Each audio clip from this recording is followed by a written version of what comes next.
তো বন্ধুরা, হালকা পাতলা মশলা দিয়ে মোরলা মাছের এইভাবে যদি ঝাল রান্না করা যায়, খেতে কিন্তু অসাধারণ হয়।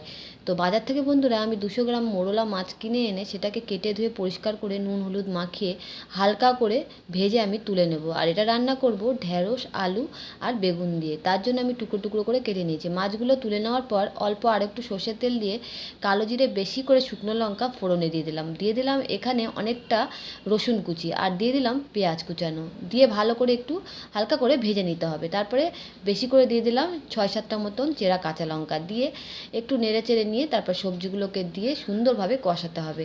পরিমাণ মতো নুন দিয়ে দিলাম, আর দিয়ে দিলাম 2টো টমেটো টুকরো করা, ছোট ছোট টমেটো নিয়েছিলাম। তো তারপরে দিয়ে দিলাম এখানে হলুদ। টমেটোটা এই সময় দিলে কিন্তু এই রান্নার টেস্টটা অনেক বেশি ভালো আসে। আর এখানে নিয়ে নিলাম ড্রাই রোস্ট করা জিরের গুঁড়ো। তো এটা আগের থেকে বানিয়ে রেখেছিলাম, এটা আপনাদের দেখানো হয়নি। সব কিছু কষানো হয়ে গেলে পরিমাণ মতন জল দিয়ে দিলাম। এটা আমি কিন্তু একটু হালকা ঝোল রাখবো, তার জন্য একটু বেশি করে জল দিয়ে দিলাম। আর মোরলা মাছগুলোকে দিয়ে মিশিয়ে নিলাম। ভালো করে ফুটে উঠলে বন্ধুরা সবার লাস্টে দিয়ে দিলাম 1 চামচ ময়দা গুলানো। এতে কিন্তু এই রান্নাটা কিন্তু একটু গ্রেভিটা সুন্দর হবে। আর দিয়ে দিলাম কুচানো ধনেপাতা। তো তারপরে মিশিয়ে নিলেই কিন্তু রেডি আমাদের এই মৌরলা মাছের হালকা পাতলা ঝোল।